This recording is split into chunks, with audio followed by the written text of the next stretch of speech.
we know that has been special arrangement?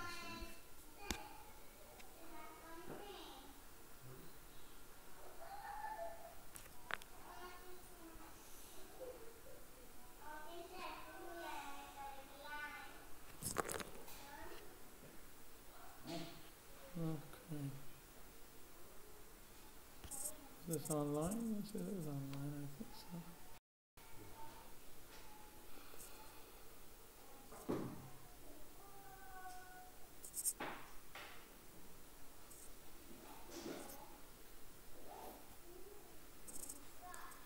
Okay.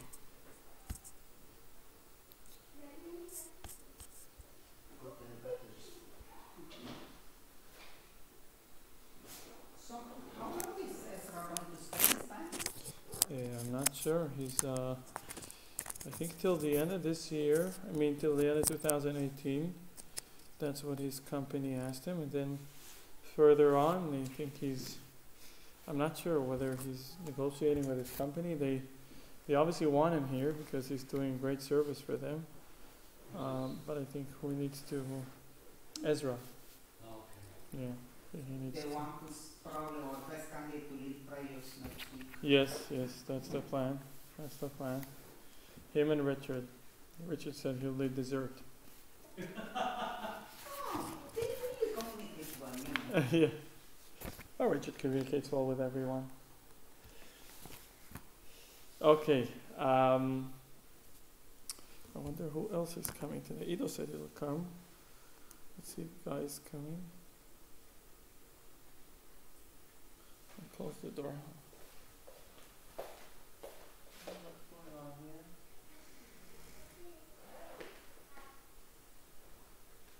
It's recess now? Wow, one of the topics that people talk the least about in Judaism, afterlife.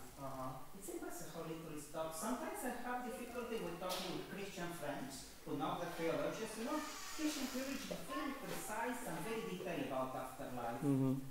Jewish theology, it is, I would say, different Jewish schools. Some specific Jewish schools might have precise teaching about afterlife. Most are impressively vague. In particular, I think that the usual sources, say the Gemara and the Tanakh, are not very precise about what happens after life. They are precise that there is reward and punishment, Right. but the content of those rewards and punishments, really talking. Yes, we've had once a discussion over this. By the way, the term afterlife is, Richard said, now that he can hear us. Richard, you can't eat the cake though. One that sometimes surprises people, in part because not exactly 100% of Jews believe in that. If I remember, it's not one of the principal faith, but a large number of Jews do believe in reincarnation. Yes. And that comes to surprise many other Jews. Those who don't, right. No, those who don't even have not even thought about it, which might be deeper than not believing in reincarnation, not even having thought about the possibility. Just trusting, they trust in Hashem, which is in fact the minimum requirement. Correct. But that is one of the principles. The reincarnation, Tchiat HaMetim, is one of the principles. Anyway. It is a principle of reincarnation, not just a passive. The way that the people who are very deep in knowledge know is one of the ways of reward and punishment. It is okay. Some is just doubting about reincarnation. Is denying a principle of faith, or is simply wrong about a point of fact? I understand. Yeah, probably probably wrong. They're not briefed. Are you hot? Should I turn the air conditioner? You okay? What do you think? I will give either way. Either way. I can be cooler or hotter. Same thing. Okay. If you want, go ahead and turn it on. I'm okay. So this lady called Mildred Ondorf, she used to work in Iowa in a Jewish school. She's a musical teacher. And she told a story after she retired. She said there was once a boy in the name of Ravi, who came to her to study how to play piano. And she was a musical teacher in school, and she also, in order to get some more income, she used to tutor privately. And this Rabbi came to her first time, and he was dropped off by his mother, and then he went in and he said he wants to study how to play the piano.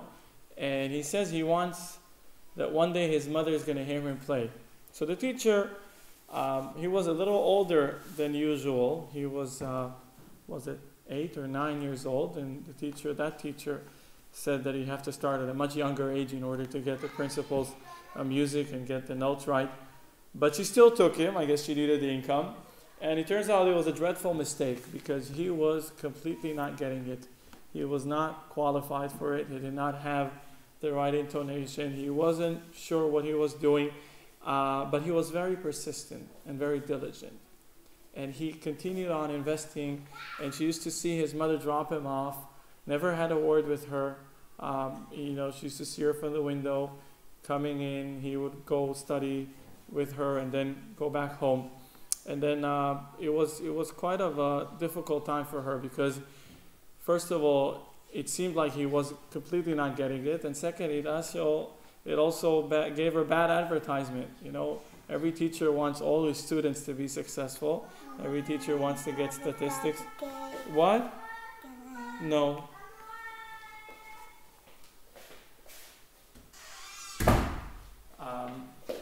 So this was really tough on her. And then after a while, he stopped coming.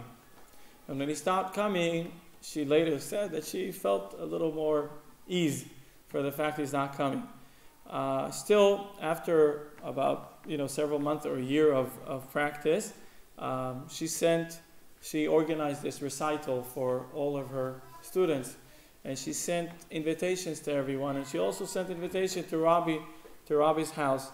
And surprisingly, he called her, and he said he wants to come to the recital. So she didn't know what to do because on one hand she sent him an invitation, on the other hand she thought he's going to mess everything up. But he said that he told her that he didn't come for quite some time because his mother is ill, and but he still wants to make it to the recital. So she tried telling him he shouldn't come, but he decided he wants to come, and she said she doesn't know why, but she agreed. And she planned that he will be the last one out of the children that would perform. He will be the last one, and then she'll be completing the whole recital. So she said, even if he messes up, so no one will remember that because I'll be the one closing the curtain, so to speak. And surely enough, everyone comes to the recital, everyone's invited, and Robbie appears to the recital. His clothes are quite wrinkled, and his hair is not like he's not properly dressed, beautifully tucked in for such a ceremony. But he still goes up to the stage, and he starts playing. And she said she had never heard anyone in her life at that young age. He played Mozart, and he played Wagner, he played Bach, he played whatever. He played it for 6.5 minutes. And, all the students, everybody did a good job. But his job was amazing. And, of course, everyone applauded. And Robbie, which was very shy, took the microphone. And he said, I just want something to tell you. And he said, I want to tell you, my mother used to be deaf. And I always wanted my mother to hear me play. My mother was sick, she had cancer, and unfortunately yesterday she passed away. But now I know she can hear me. Now I know my mother could finally hear me play. This teacher later told the story. Unfortunately, it's a true story, this Robbie unfortunately died in a terrorist attack in Oklahoma. There was some Oklahoma terrorist attack in 1996, Yeah, this is a very bad terrorist, like 100 and something, 200 people nearly died. It's a big deal. Anyways, so the whole thing is about whether or not she could hear, the soul can hear, this boy figured that his mother could listen, could hear what he's saying. And really, when death comes around, it shows us a little bit what we want to focus today is about the name of the weekly portion, the life of Sarah, whereas everything that's written in the weekly portion is actually after the passing of Sarah. Let's look at a little bit about Avraham Avinu. Avraham Avinu was a person who used to go forward at any circumstance. He would always go forward. He would always do whatever is needed. You okay? I think you need air conditioning. I think Walter needs air conditioning. It's okay. I want one. I'm just blaming you on it.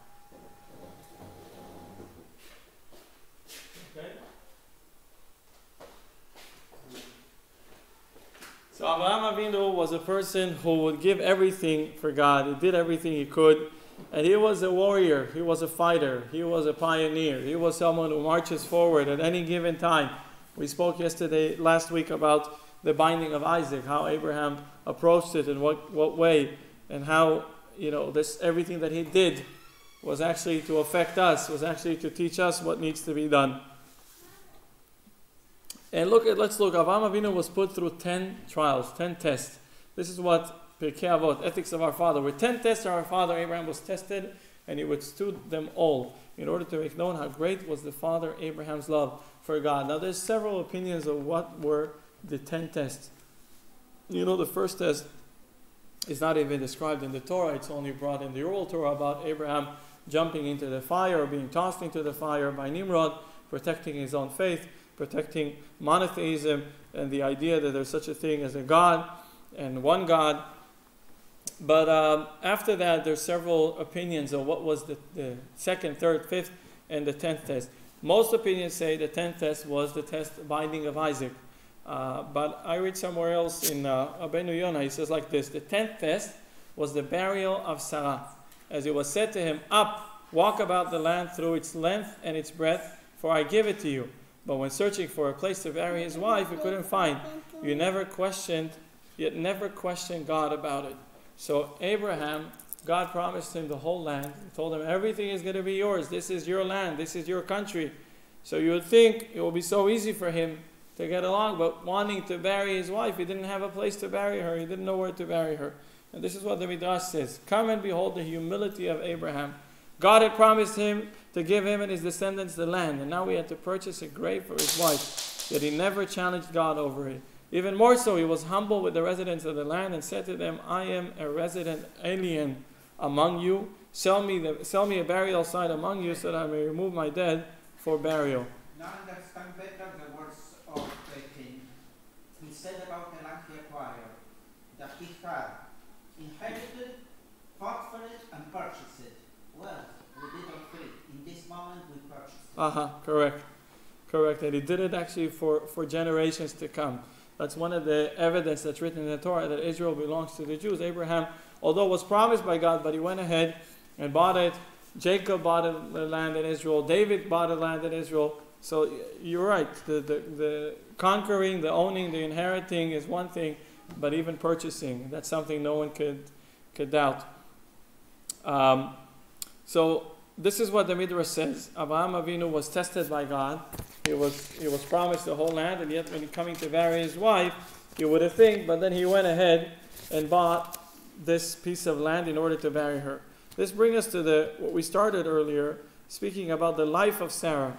Life of Sarah, this is what the Torah tells us what happens. So first of all, we have acquiring the cave of Machpelah for Sarah's burial. Right? Abraham had to bury. This is Sarah's burial. She passed away and she needs to be buried. The second thing is sending Eliezer to get a wife for Isaac, and then Isaac finding that wife and finding comfort after his mother. And the third thing, which is even the most severe, Abraham marrying Keturah and having 6 more children. So all those 3 elements appears to be the exact contrary of the life of Sarah. It should have been the passing of Sarah, burying Sarah, and marrying off the son, right, which would have comfort over the passing of his mother. And of course, her husband, her widow, her husband is marrying off another woman and having more children. This is what the Rebbe says. The Kodesh Sichot in volume. Not only all the occurrences told in our portion take place after the passing of Sarah, its content is the complete opposite of Chayei Sarah. In the beginning of the portion, Abraham is buying cave to bury her. The second story is about Eliezer finding a wife for Isaac, and Isaac brought her to the tent of Sarah's mother, and he took Rebekah and she became his wife, and he loved her. And Isaac was comforted for the loss of his mother. So again, the loss of his mother. And of course, the third story, and Abraham took another wife, and her name was Keturah. All those 3 occurrences, all those 3 stories appear to be contradicting what we say, the life of Sarah. Interestingly, this is not... It is about Sarah. Each of the stories is about Sarah. Right. But, okay, you could say Sarah, but you could say call it Sarah or something with Sarah. But life of Sarah, Chayei Sarah, appears to be out of place. Interestingly, this is not the only case. We have the last portion of the book of Genesis, of Sefer Bereshit, which speaks about the passing of Yaakov, of Jacob, and clearly the name of the portion is Vayechi, Vayechi Yaakov, and Yaakov and Jacob lived. So we find also in the Torah, after that, the story that tells us about the passing of Yaakov is called Vayechi Yaakov. So the question is, what lies here? What is true life? Or like you say, life is, it's related to Sarah, but then can we relate life as we know life, or is it something other than what we know, or there's several levels in life? Oh, you said earlier about afterlife. I wanted to tell you, I read today that the Rebbe told or said to refrain from the term afterlife. Because when you say life and afterlife, you say life and what's after the life. But according to what we'll study today, in fact, the life continues, but on a different level, in a different sphere, in a different way. But there's no life and afterlife, but there's continuous life. It just continues on a different level. We'll get to it in a second. It's just you said, because afterlife, I think, is a Christian term, isn't it? Probably is. Yeah. So maybe it's. I shouldn't be using it. I read it after looking at it, some of the stuff. So here's another question that Nachmanides, the Ramban, was bothered by. Okay, this is the cave of Machpelah, of course, I know. When you went to Israel, did you go to Hebron, Steve? Yes. You did, yeah. We took a tour to it. Uh-huh. It felt much safer. Some people said you could walk down there, but I didn't feel like it. Yeah, it's a little tricky nowadays. It's a little tricky. I make it a point to... I took my wife once, but I want to go again. Yeah, I used to go when I was young. I used to go every year, maybe at least once or twice a year. I spent Shabbos there. Very, very, very special. There's some awe-inspiring feeling in Hebron, knowing that you're walking in the same soil that was bought by Abraham, literally. But of course, you can't take away the physical risks. Yeah, unfortunately, we're surrounded by enemies, by people who are not not so favorable of Jews. Here, Richard is writing me things. Richard, you're typing. I can see. Richard is typing. Richard stayed home today because he's fed up with our cakes, so he's staying home. But now he's writing messages on WhatsApp. Okay, so let's look at what Nachmanides is bothered by. Oh, there's a story I forgot to tell you. In the United States, there was a couple that went through a disaster. The young son had passed away in a sudden way, and the son was everything they had. They couldn't be comforted. They couldn't find reason to continue living. It affected them so badly. They went to different rabbis. They're both Jewish. They went to different rabbis, of course, looking for counseling, looking for help, looking for advice. And one rabbi told them that the boy was actually an atonement for the whole of Israel, that through his passing, great sins were wiped. Another person told them that the boy was a reincarnation, the soul was a reincarnation of someone who had sinned, but missed a few years, and then those years were, and nothing was able to comfort them. And eventually they got to the Rebbe, the Lubavitcher Rebbe, and the Rebbe told them as follows. He says, if your son would have moved to another country, would you be able to cope with it? And he said, if your son would just move to Argentina, okay? Well, you live in Argentina. If your son moves to Taiwan, would you be able to live with it? Knowing that you can send them packages, that he could receive those packages, and that you're sure that he does, and he thinks about you and cares about you. So they said yes. So the Rebbe said, in fact, your son is in heavens, and the packages you can send him is Kaddish and Mishnayot, and study Torah, and do good deeds, and be kind, and help other people. And you should know that these packages will surely get to its destination. It would surely get to your son. So the first time after the passing, the parents realized that the Rebbe was telling them something that they could come to terms with. Because speaking about reincarnation and about the soul and about, even if, like you said, believe or not believe it, but even if you persuaded that this is true, but it's very hard emotionally. But the Rebbe said, of course, your son is no longer here. He moved to another place. He moved to another dimension. You could continue sending him packages. You can continue, and trust me, you know that he gets them. he gets all the love that you give him, and he can actually reciprocate and send you blessing from above. In fact, the death, passing away is not the end of being, it is a new channel of communication. When someone passes away, we'll soon see the soul departs from the body, and the body goes down, become buried, like we said, we see in Sarah. We'll soon see there's an interesting insight in the verse itself. But the body is being buried, but the soul, it actually is no longer captured in a body. The soul is actually free to wander, and it can communicate. So it says about righteous people. Hold on. Interesting say things to you. From others, they believe that for a while it lingers. It lingers, yeah. Right.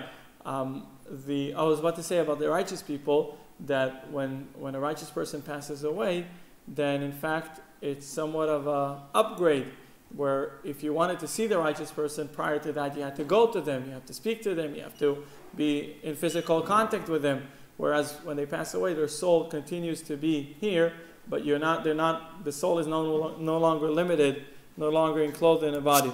So here's what the Maimonides says. It says, and it's interesting. It says, here's the verse: I'm a stranger and an inhabitant with you.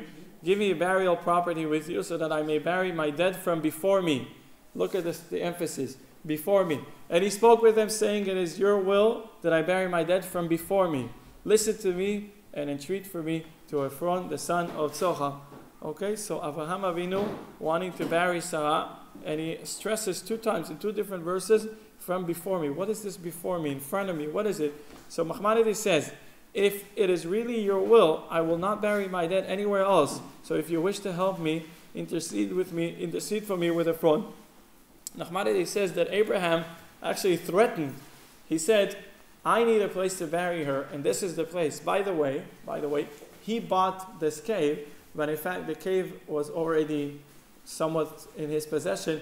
In the cave there were buried Adam and Eve. Adam and Eve were already buried in that cave, in the cave of Machpelah. So, in fact, he bought it. As we said, God promised him the whole land. It's all his. Would you imagine somebody says, you have to buy your phone? I bought it already. It's mine. You have to buy it. Why would I do that? But God going around making him do it, and it was, as we said, it was a test. It was a trial. And of course, he withstood the test. He happily bought that piece of land. Nachmanides says that Abraham threatened them. He says, if you don't give me a piece of land, that piece of land to bury my wife, I will not bury her. It will be like that. It will stay like this. That's an interesting insight. But the Ktav Sofer brings a different. Where is that Ktav Sofer? Did I put it here? Probably put. Oh, there it is. Here it says like this: I may bury my dead from before me. It appears to say that the righteous people are called alive even after their passing. The passing is only in the part we perceive with our eyes, which is the body, but the soul is alive and well. Hence Abraham said, before me, as this is the part that requires burial. He said, I will bury the dead from before me, only the body I will bury, but the soul I will not bury. The soul is not in need of burial. The soul actually, and that's what brings us to what Reuben said, the soul continues to live, and that's why the life of Sarah, as we soon see, all the things that are written in the Torah, in this weekly portion, have to do with Sarah's life. Not only that it doesn't stress Sarah's passing, but also it speaks about Sarah's life. So let's try to understand how it all started. We studied not too long ago about the creation, in the story of creation, in the book of Genesis. And it says as follows: and the Lord God formed man of dust from the ground, and he breathed into his nostrils the soul of life, and man became a living soul. So what happened is, just like it's brought in Zohar, man tenafach mitochen nafach. Whoever, what is it called? There's inhale and there's exhale, right? Whoever exhales from the inside. Take for example a balloon. You want to blow a balloon, what do? You take air that was in your lungs and you put into the balloon. When you exhale, you take something from within you. That's of course a parable. When God Almighty created us, He took a part of Himself and He blew it within us. That's the neshama, that's the soul. And in fact, the creation was as such that first the body was created and then the soul was brought as a piece of godliness. Now that's very important to stress this, because we know that when a person is alive, they're built from two different things. There's the body and the soul, and none can exist without the other. course, the body cannot live without the soul. The soul does not have any physicality, any way to influence the world if not enclosed in a body. So God creating us and giving us a soul is basically two different things. And what happens when someone passes away, the package gets disassembled, and then, as we'll see soon, everything goes its way. So this is what Rabbi Chaim Vital says in the book called Sha'ar HaKdusha. It's, of course, Rabbi Chaim Vital was the one to bring Kitvei Arizal, the writing of the Arizal, which was pure Kabbalah, and he brought it into print. So he says as follows: it is known by the sages of Kabbalah that the body of a man is not the man himself. This is called the flesh of a man. The body is a vessel in which the soul encloses, and the soul is the inner self of a man. And he says we should know, when we're talking to someone, of course we refer to their body, but what is the body? So I thought of an interesting parable, like a phone and a SIM card. You have the best cell phone, it has the nicest qualities, but if you don't put a SIM card in it, it's useless. Okay, well, I can't say it's useless nowadays because you could have a camera, games, a flashlight, and music, and movies, and okay. Let's just say there's no Wi-Fi on the phone. Okay, then the SIM card makes it useful, isn't it? Proven. No Wi-Fi on the phone. It's just right. So the body is, of course, the form. Everything we have, the eyes and the ears and our senses, but the body doesn't function if not for the soul. The body does not have any way of being communicative if not for the soul. The soul is the life. You can have someone, heavens forbid, someone passes away. In the Christians, they do that. In Judaism, we don't do that. We bring a person to burial as soon as possible. But they have this whole ceremony where they present the dead person, right? And everybody passes by, and you know how it is, right? And they show the face. The body appears to be complete, right? They tuck him in, they put him in nice clothing and everything, right? Sometimes they even put makeup if it's a woman. The body appears to be whole, appears to be complete, right? If somebody dies from a disease, right? The disease that did not dysfunction their organs. There's no organs, everything is in place, but they're no longer alive. Could someone argue this person is alive? Their body is complete. Of course they're not alive. The soul is not there. What? Also? Also for men they put right. Okay. Uh-huh. Okay, yeah. I guess you're right. Are you allowed to go and see this? I don't think you're. I don't know if there's a strict rule against it, but I surely don't think it's a Jewish thing. I don't know. Being around dead people is never a good thing, unless you really have to. My pal in Cambodia, they bought a piece of land and they designated it as a Jewish cemetery. So he already, unfortunately, buried already 3 or 4 people. And since he's the only one there, he has to do tahara. Tahara is a process where they clean the body and they prepare it for burial. Anyway, he was telling me last week on Sunday he did one. So I was talking to him on the phone. So I asked him not to be elaborate about what he did and how he did it. But he said only the first time is scary. I don't believe him. I think every time.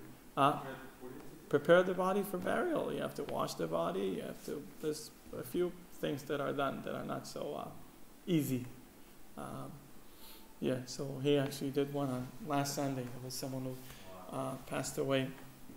We don't have a cemetery here, and I don't think we should have one. But we did have some cases of people passing away here.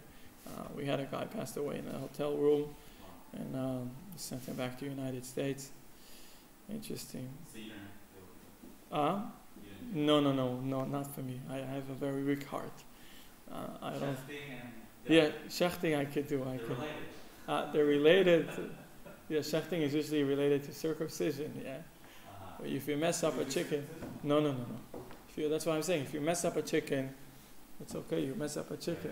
If you mess up circumcision, that's it. They're good. Anyways, so last week we told the story about the Rebbe Tzemach Tzedek sitting on the lap of his father, his grandfather, and he said where's Saba? Where's Zayde? Right? He said, oh, this is Saba's nose, this is Saba's ears, this is Saba. And then when he walked away and he said, Saba, and then he turned to him and then, oh, there you are. This is it, right?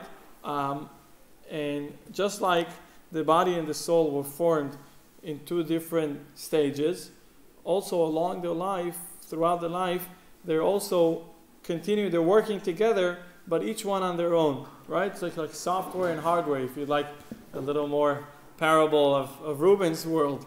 Software and hardware. And that's probably what is really meant, but I was thinking that it could be to some extent matter and action. Matter and action, matter and spirit, matter and action. Yeah, you could. Ruach, chomer v'tzura, it's brought. Matter and form is the Kabbalistic term. You have the matter and you have the form of the matter, which is, of course, spiritual. I guess you'll talk about physical form, which is also related to the matter. So here's what Judaism has to say about it. In fact, the soul, of course, departs from the body, but it stays intact. It stays connected with this world. As much as the soul moves to a different place, of course, the body is buried, but it feels us, and it feels our pain, it feels our joy, it feels our sorrow, and the soul accompanies us. There's a story I couldn't find. I wanted to translate it. I didn't have much time, but there's a story that's brought in Masechet Kala, and it's brought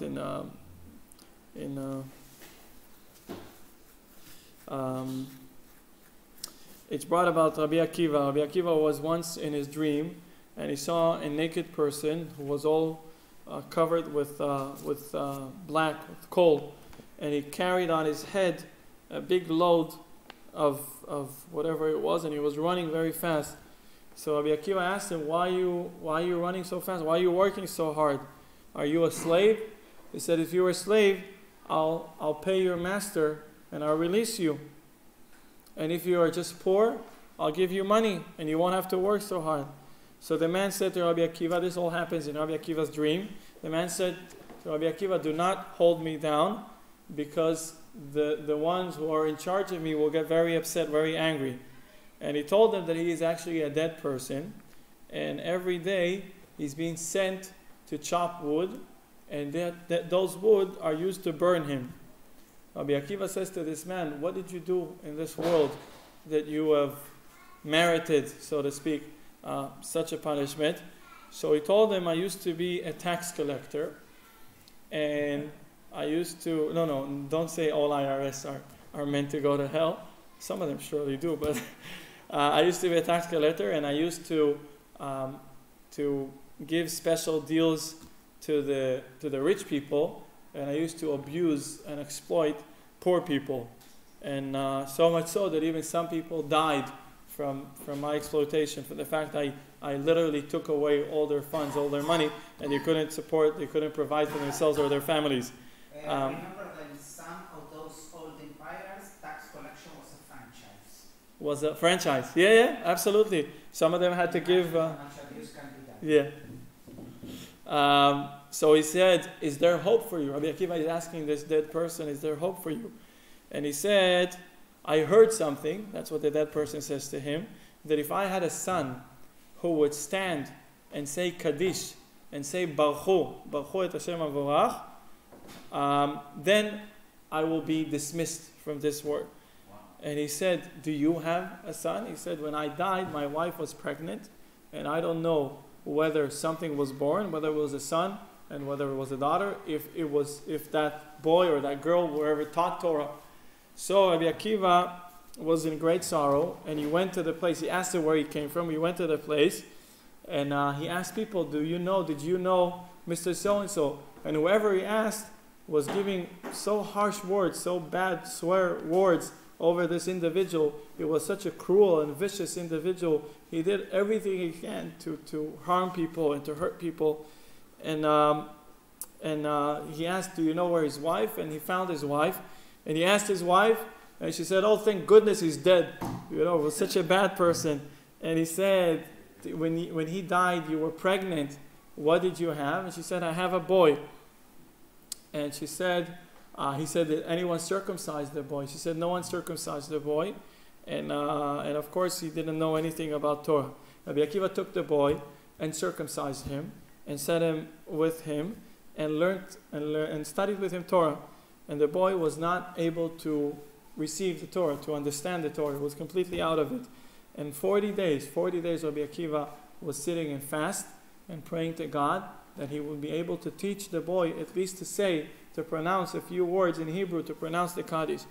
And eventually it was successful. He taught him Mishnah and Kriyat Shema, right? Torah, Kriyat Shema, and Shmonese.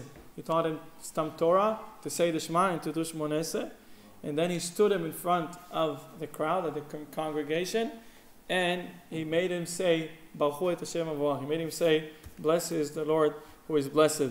And eventually this boy was Rabbi Nachum HaPakuli, was a sage that had several sages descend from him. And at that time, the dead person was indeed dismissed from that hard work. And he came back to Rabbi Akiva in his dream, and he thanked him. He said, I want you to know, I wish you that you will rest in heaven just like you made me rest eventually in the world, in that world. He was, type of that. We know that hell for us lasts 11 months. Yeah. Hell, Mishpat Rashayim Begenom, 11 chodesh. That's why we say Kaddish when a person loses their parents. They're said Kaddish for 11 months. Not what we think that their parents have as far go to hell, but even if someone deserves to get to hell, it's just a temporary state, which is 11 months. That said, I don't know, the bad guys, the real bad guys, I don't know what they're doing, because apparently they go to hell for 11 months and then they go to heaven. But I think Hitler and Stalin and Mao and all these guys, probably they got reserved seats. And I don't know. I don't know. This is just my. Bilam, yeah. A longer deal than usual. Yeah, maybe if he has a longer deal than some of the other villains would also join him in his ride of hell. Where is the source, the 11 months? It's brought in the Gemara. Mishpat Rishayim Begenom 11 chodesh. It's brought in the Talmud. Yeah, yeah. 11 months according to. 11 months. That's maybe only the Jewish villains. I don't know if there are any Jewish villains. maybe I don't know. Here's a letter the Rebbe wrote to someone. Oh, this is what we said earlier. The soul feels our pain and rejoices in our joyful moment. It stays connected with this world as well. This is, although the verse says, this is from Kohelet, and the dust returns to the earth as it was, and the spirit returns to God who gave it. Returning to God does not necessarily mean disconnecting. It actually means that they're on a higher level. The soul goes to a higher level, but it could still feel, sense, and also it's a two-way street, and also influence what happens in this world. This is what the Rebbe writes a letter to a woman in Israel who lost her husband at a mortar attack, and he says this following. Or this is what the Ktav Sofer we said earlier, and this is what the Rebbe says. It follows that in the world of truth, the spiritual hereafter, the soul of the departed had particularly great pleasure on seeing the members of his family recover from tragedy, come to themselves, make every effort to set their lives in good order, and act as an inspiration and encouragement to others. A bullet, a shell fragment, or a sickness can damage the body, but it cannot hurt or affect the soul. It can cause death, but death is only a separation between body and soul. So death, what is death? Separation. The soul continues to live eternally. It continues to have a connection with the family, especially with those who are especially dear and beloved.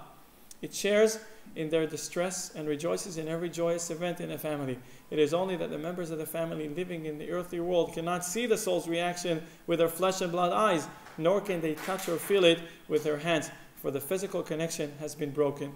The soul of a departed derives a special satisfaction from seeing his children being reared in the proper Torah spirit, free of any feelings of despair or depression, God forbid, but rather, as the traditional expression goes, to raise them to Torah, to matrimony, and to good deeds.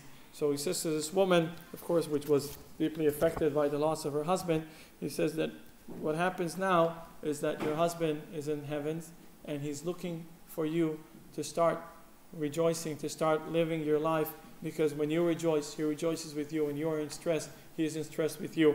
And obviously, this gives quite some condolences to that woman, to that person. So in fact, with regards to what we were starting today with Chayei Sarah, the life of Sarah, Sarah passed away, but everything that happens afterwards is the exact opposite of passing away. This Chayei Sarah, this life of Sarah, as we'll see shortly, Abraham doing everything in his might to continue Sarah's life, and is also very successful. Things that appear to be the opposite of it are actually the same connection. Here, Abraham and Sarah had different. For some reason, my slideshow today went a little bit off. Abraham and Sarah, this goes afterwards.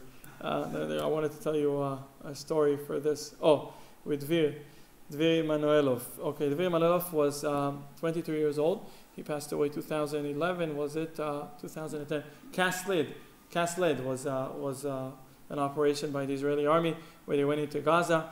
Dvir was an orphan. His father passed away. He was exempted from military duty, but he volunteered and he became a soldier and he joined Golani. You know, Golani was one of the what's it called?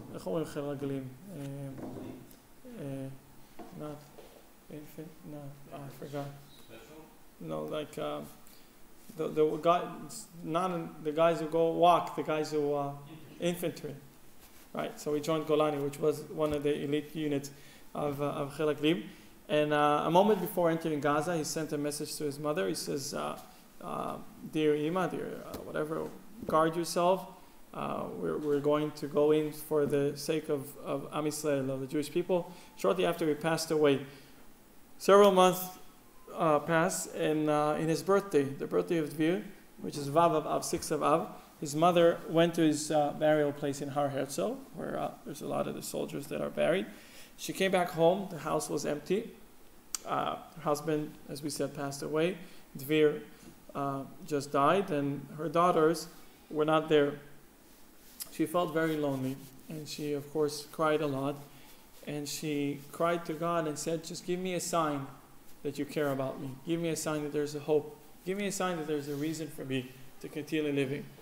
And 2 weeks later, she goes out with her daughter to Yerushalayim. They lived in Yerushalayim. And they had like a public concert of some artist or whatever. And they sat, there's like an amphitheater. They sat there. And all of a sudden she feels a touch in her shoulder. And she sees a little boy. And she says to him, "What's your name?" The boy says to the woman, "What's your name?" And she says her name. And he says, "What is your name?" He says, "My name is Eshel." That's his name. He says, "Would you like to be my friend?" The little boy says to the woman, "Would you like to be my friend?" She said, "Yeah, I'd like to be your friend." So she says, "Come to sit with me." And she goes with the boy, kind of a heavenly kind of act. She told the story later. And then she says, and then the father of this boy says, "Come," he says to the other boy, "Come sit next to Dvir." And she hears the name Dvir. Dvir is the son that she lost in the war. And she said, there was a baby. It was 6 months, and he was in the stroller. That was Dvir. And she said, "Why is his name Dvir?" So the father says, "There was a soldier that passed away in Kasled, and we wanted to name the baby. That was the first one to pass away." And of course, she was touched. That's the boy, but that's the mother and the boy. That's a picture from the internet. Where was the story? In Yerushalayim. It's called Yerid Chutzot Hayir. It's a fair in Yerushalayim. Anyway, but so that was after asking a sign from God of whether there's a reason to continue living, whether there's hope. So this brings us to where we wanted to get with regards to Chayei Sarah. In fact, when the legacy of Sarah continues, then she doesn't pass away. She actually never died to begin with. That's what Abraham was doing. And that's what, let's see, where was that? Here, Abraham is fulfilling Sarah's dream. He's purchasing the cave, he's marrying Isaac to Rebekah, and he's giving all he had to Isaac. Now you see, Abraham and Sarah were very different from each other. Okay, Abraham was the father of many nations. And then when God wanted to give him a son, he said, Ishmael should live. I want Ishmael to live. Sarah, she had only one boy, one child. There was Isaac. And she, when Ishmael was not acting like he should have, she said, send away the maidservant. I'm not interested. Sarah was particular. She had one boy. Abraham, he had to take care of everyone. The name, Abraham, Avamon Goim, the father of many nations. Indeed, many nations descend from Abraham. Little did we just say Ishmael, all the Arabs, right, come from Abraham. But also we said Abraham married Keturah. And later he had other children and he sent them to, it says the Far East. Kedma Eretz Kedem, you know the Far East. Also children of Abraham, in a way, right? So Sarah was very particular. She had one husband, one child. All of her world was to make sure the Jewish nation continues to exist. Abraham, he had to take care of everyone. Abraham was a father of many nations. Sarah was the mother of the Jewish people, not of many nations. And of course, when Ishmael was not behaving properly, Abraham, he could have taken it. It's my son. I care about him, not only physically, but also he's my son because all the nations come for him. But Sarah, she says, no, the boy can't stay. And of course, God tells him, you have to listen to Sarah. So, when Abraham buying a property in the land of Israel, this is basically fulfilling Sarah's dream. Sarah was all about the Jewish people, the Jewish country, the land of Israel, the Holy Land. Abraham buying a property, as you said, not relying on conquering, not relying on inheritance, but actually purchasing a piece of land. That's exactly what Sarah wanted. So on one hand, he's buying a place for her burial, but on the other hand, he's buying a place in Israel. That's exactly what she wanted. The second thing we said, Abraham marrying off Isaac. We said Isaac does not remember his mother any longer. Now he has a wife. He's focused in her. Until he passed away, he thought of his mother until he married, he thought of his mother all the time. So how could we say that this is, but in fact this is the continuity of Sarah, because Rivka continued exactly the way of Sarah. And about the third thing, where we said Abraham married another woman and had other children, indeed, he married another woman and had other children, but those children were completely segregated. He gave them what they needed to get. He sent them all their gifts, and everything he had, he gave Isaac. And that's exactly what Sarah wanted him to do.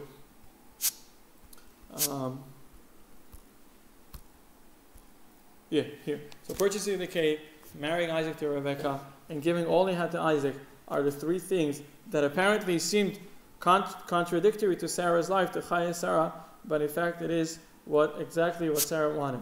And here's how the Rebbe summarizes it in the Kutei Sichot. Abraham was not only the father of Isaac, but also Ishmael's father. Moreover, Ishmael was his first son. He made Abraham into father of many nations. Sarah, however, was the mother of Isaac only, which means she belonged to the Jewish people solely. Since Isaac was born, she made sure the drawing of godliness will only be to the appropriate place, the side of holiness. Just like the story in Talmud Bana, I didn't bring the story, it's a long story. This also explains her relationship with Ishmael. Sent out that maidservant and her son, which comes from her intolerance of negativity. Indeed, this matter is the essential point in all three parts of our portion. One, the cave was the burial place of Adam and Eve, from whom came about all mankind. And Abraham bought it for the burial of Sarah and all the patriarchs and matriarchs to follow, thus making it the property of a Jewish people. Adam and Eve, Adam and Chava, all mankind, all humanity could come from them. Abraham designating this burial place, this cave, for the Jewish people. The story of how Eliezer is going to find a wife for Isaac after Abraham refuses to take Eliezer's own daughter. I didn't get into it. It's a long story. Eliezer was the servant. He wanted his daughter to marry Isaac. He said, you have a son, my master. I have a daughter. Maybe your son can marry my daughter. And Abraham said, no, this is not what my wife would have wanted. My wife would not want it. My wife would want it to find someone, not because you're my friend and you have a daughter. You know, in ancient times it used to be like that. You know, somebody knows the fathers, two people talk. I have a daughter, we have a son. We can make something work. We make a business together. It was very accustomed in those days. So Abraham, reluctant to take Eliezer's daughter as a wife for Isaac, is basically the will of Sarah, which said that you have to find someone who is truly worthy to marry into the family. And at the end of the portion, it's told Abraham willed all he owned to Isaac, but to Abraham's sons, by what is it? What's the word? What is this? Reuben, what does it say? Concubines. Abraham gave gifts while he was still living, and he sent them away from his son Isaac eastward to the land of the east. That's what they say, that this is this part of the world, the east. So, in fact, by doing so, Abraham was fulfilling all of what Sarah asked him. And Chayei, we said, why do you call it Chayei? Because in fact, this reveals that even when a person passes away, they continue on living, specifically if they're righteous. But as we said earlier, it doesn't have to be someone who's righteous. It could be someone, not necessarily everyone is doing good things, but not necessarily righteous people. Even if just a regular person passes away, they still continue to live just in a different dimension. So even after the passing of Sarah, we could still call it Chayei Sarah, the life of Sarah. And this teaches us, we don't have to get to sad moments of passing or losing someone. But even while we're still here, we should think that if we could do that much after the passing, how much we could do while we're still around, while we're still alive.